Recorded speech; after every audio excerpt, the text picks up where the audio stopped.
It was a sunny morning at the private airport in San Diego. The staff moved efficiently, arranging luggage, adjusting flight lists, and greeting passengers with professional smiles. Everything was proceeding like any other typical day, until he appeared. He carried no suitcase, just a small crossbody bag. He walked with firm, confident steps, like someone who knew exactly where he was going. But as soon as he crossed through the hangar doors, the supervisor's eyes fixed on him with suspicion. "Excuse me," she shouted. "Where do you think you're going?" The man looked at her calmly and responded with a firm but courteous voice. "I have a flight this morning, jet number 7. The woman frowned and crossed her arms. She was blonde, with a stern face, wearing a perfectly pressed uniform.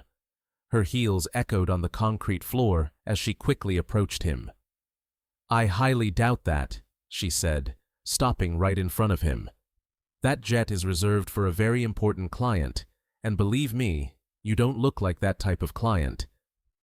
The man raised an eyebrow, not rushing to defend himself. His gaze was serene, like someone who had heard that kind of comment too many times before. "Have you checked my name?" he asked. "I don't need to," she replied, clicking her tongue. "I just have to look at your appearance." "Don't waste my time. Curious onlookers and gawkers aren't allowed here." Some hangar employees stopped what they were doing, looking uncomfortable. One of them, a young mechanic, made a gesture to intervene, but the supervisor's cutting glare froze him in place. "You could be making a mistake," the man said, still calm. "I just want to board the jet I reserved. Could you check the passenger list?" She let out a dry laugh. "Please, do you really think I'm going to believe you? Whatever you're looking for here, leave, before I have to call security. I'm telling you, I have a scheduled flight. I'm just asking you to check." "You know what? I don't have to put up with this." "Security!" she shouted, turning toward one of the nearby guards. "This man is causing trouble." A burly guard approached, looking confused at the man. "What's the problem, ma'am?" "This individual is trying to sneak onto a private jet. He has no authorization." "That's not true," the man said, still not raising his voice. "I have a reservation. Jet number 7. The guard hesitated.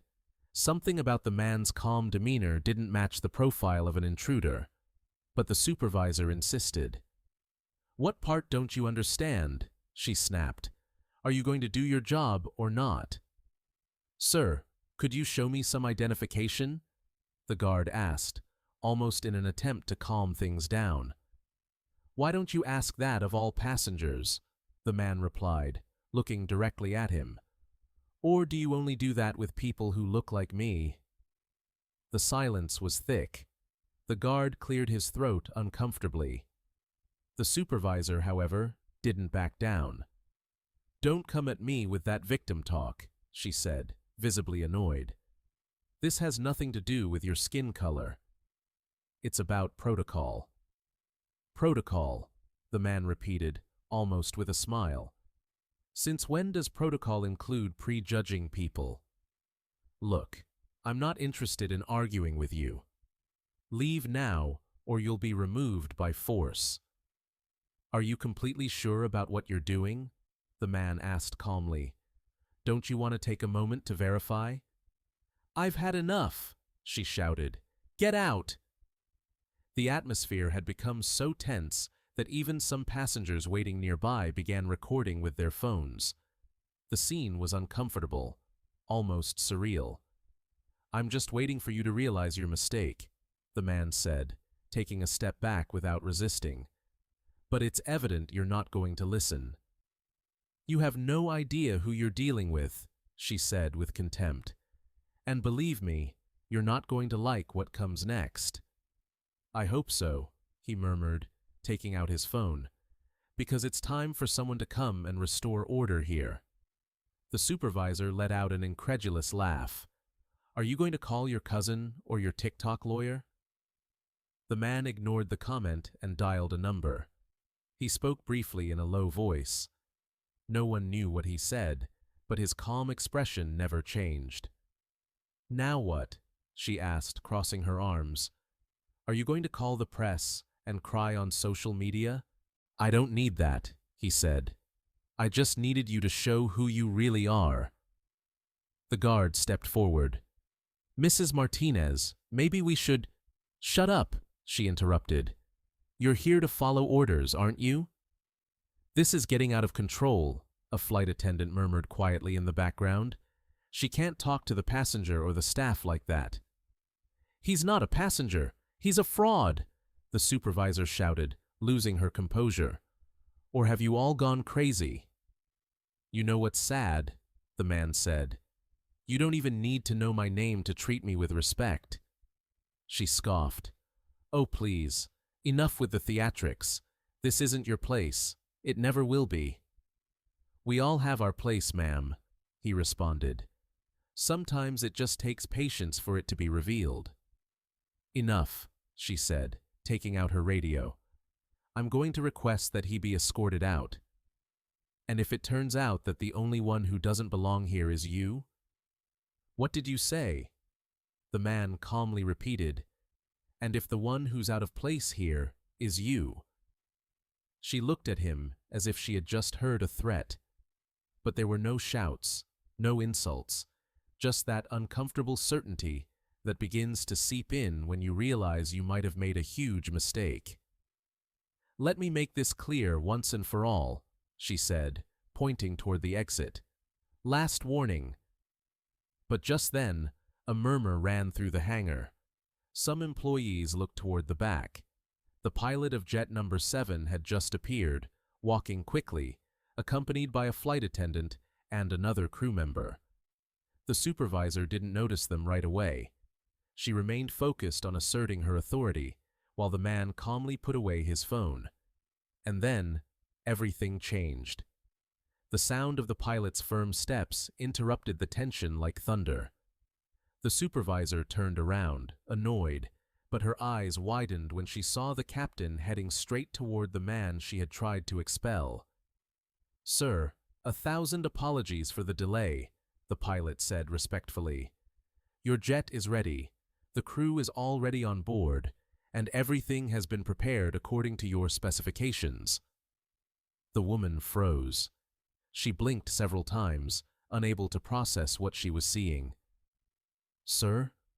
she whispered. The man glanced at her, then turned to the pilot and nodded. "Thank you, Captain. I appreciate the punctuality, although it seems today's delay didn't come from the technical crew." The flight attendant smiled warmly. "Would you like us to carry your bag, sir?" "We've already placed your preferred beverages on board." A heavy silence fell over the hangar. The supervisor stepped back, as if her legs were giving way. "Are you the owner of Jet 7? She asked, her voice barely audible. He paused before replying. All eyes were on him. The phones were still recording. And then, with a calm but firm voice, he said, "Yes. I am the owner of this jet, and the CEO of the company that operates it." The woman's face went from contempt to disbelief in seconds. "Sir, I didn't know." "It was a misunderstanding." "It wasn't a misunderstanding," he said. "It was prejudice. It was racism. It was an abuse of power. You knew what you were doing. You just didn't expect it to go badly for you." "Please, let me explain." "You don't need to explain anything," he said firmly. "There's no need to justify the unjustifiable." The pilot stood by, waiting. The flight attendant lowered her gaze. The staff swallowed hard. They knew they had just witnessed something unforgettable. The woman extended a trembling hand. "I need this job. It was a mistake. It won't happen again." He looked her straight in the eye and delivered the words that froze her completely. "You won't have the opportunity for it to happen again. You're fired." The hangar fell into absolute silence. "You can't do that," she said in desperation. "Not without an internal evaluation or an investigation." The investigation was done, he replied. It was in real time. Everyone here was a witness. You made sure there was no doubt. For the first time, she seemed to grasp the weight of her actions. It was never about your uniform, he continued. It was never about regulations. It was about how you saw me the moment I walked in. She stood frozen, breathing unevenly. Respect isn't demanded with shouts, he added. It's demonstrated with actions. With that, he turned toward the jet. The pilot and crew followed him. The door opened, the engines warmed up. Employees whispered among themselves, still in shock. Before boarding, he turned back once more and said to everyone watching, "Don't judge anyone by how they look. You never know who they really are, or how hard they worked to get where they are." Then, he boarded the jet, and the door closed. The woman was left standing alone, surrounded by silence. One of the mechanics slowly approached her. He always came dressed like that. He never cared about appearances. But we all knew who he was. You were the only one who didn't want to see. She didn't respond. Her eyes filled with tears. She turned and walked away slowly, feeling the weight of every step. Minutes later, the jet took off, soaring into the sky. Inside, the man leaned back, closed his eyes, and smiled calmly. It wasn't revenge. It was justice. Because in a world where appearance often dictates the treatment you receive, some moments become unforgettable lessons, not just for those who discriminate, but for everyone who witnesses it. And that is the essence of this story. Don't judge without knowing. Don't assume without listening.